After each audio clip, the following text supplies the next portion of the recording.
Ladies and gentlemen, welcome back to another episode of the First Click Show here on Firstclicks. And today there is a lot of Apple news. So let's just click straight into this one.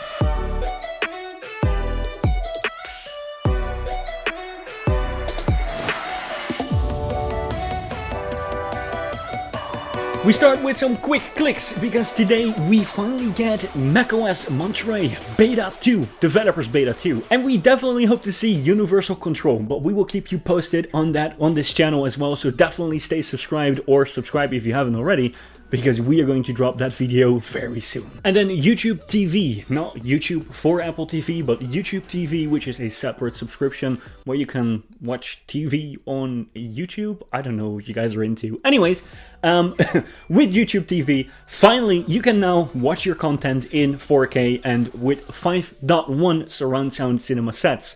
If you have one at home, if you don't care, like me, then let's just go to the next story. And then story number 3 for today is coming in from iMore. iMore is saying that the Apple Watch Series 7 is potentially coming in new colors and with a bigger battery. Apple Watch Series 7 will benefit from a larger battery that will allow it to go longer between charges. According to a new report, that same report also claims that Apple will be offering its latest watch in new colors. I mean, this will probably be the entry-level Apple Watch or the Nike Sports Apple Watches, but this is definitely exciting because new colors is just more happiness, and more happiness means more customers, right?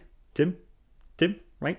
According to the supply chain, Apple's new generation of Apple Watch Series 7 will be unveiled simultaneously with the new iPhone in September. It will be equipped with a smaller S7 processor to free up more space and equip a battery with a larger capacity, change part of the design and add new colors to attract buyers. The legal person is optimistic that with the launch of the new Apple Watch, Apple is expected to maintain its dominant position in wearable devices, adding momentum to the second half of the supply chain operations of Honhai, Compal and ASE. Recently, the industry also circulated the design details of the Apple Watch Series 7. The most eye-catching is that it is expected to adopt ASE's double-sided system in package, SIP for short, to reduce the size of the processor with this technology. And the space released will be equipped with a larger capacity battery or with other sensors. The new design will allow Apple Watch 7 to maintain the size of the previous generation.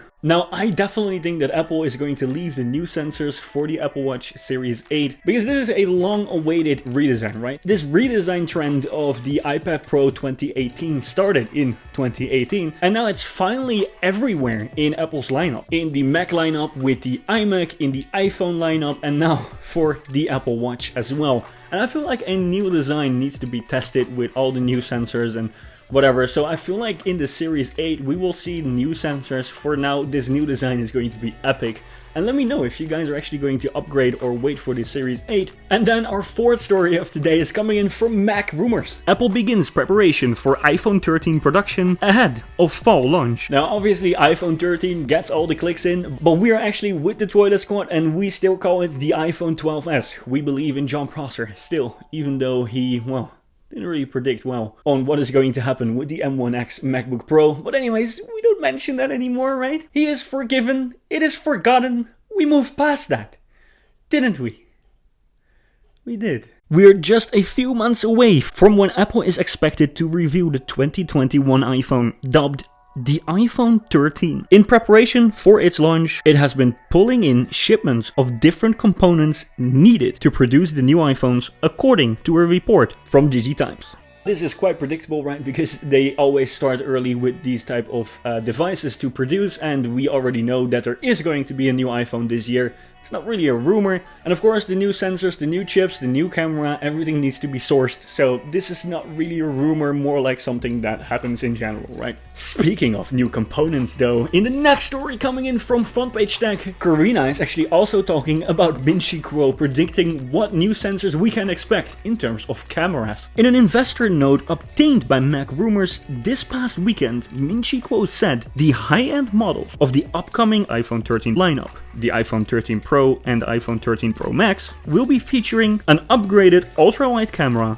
with autofocus. Now I hope by God that they also just fix this flare glare issue in the lens that a lot of people have been talking about. I must say I don't really have a lot of problems with it, or I don't really notice it too much. But I do definitely see friends that have that problem, and I also see the result in the picture. And obviously some YouTubers also showed it off in video reviews that they made about the phone. So it is definitely there, and I hope they're going to fix that then and there as well. And then the story we all came here for. Obviously 95Mac talking about Mark Gurman actually predicting that he doesn't expect any exciting new hardware to be announced until the iPhone special event. In May, a report by Bloomberg suggested Apple was readying a redesigned MacBook Pro as soon as this summer. Today, in his Power On newsletter, Mark Gurman says, for Apple, all attention is on the fall, but the new MacBook Pro is still on track for a release sometime this year. Now, this is in line with the predictions that were coming in from Dylan Dikite and also DigiTimes. Obviously, all these reports are now starting to line up a little bit. To be honest, we always expected the announcement somewhere to be in the summer, maybe on WWDC, but we always expected the device actually to be ready to ship or order near the end of the year.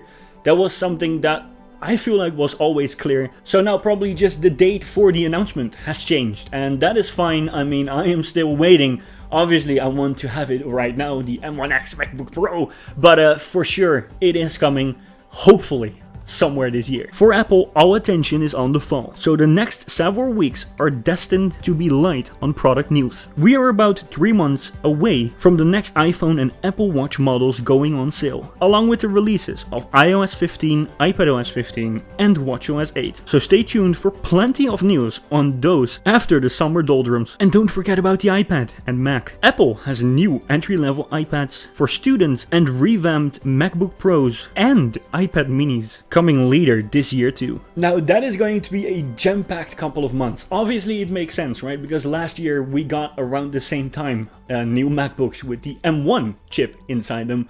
So I am just going to say this makes sense. Now I hope it's going to be a similar setup as last year, September, October, and we are going to rock and roll with our new devices in the winter. I can't wait to see what Apple is going to announce on stage, and I'm sure you guys have a lot of thoughts on that as well, so definitely leave a comment down below, leave a like, subscribe to the channel, because there's so much more coming. For now, I hope you guys click on.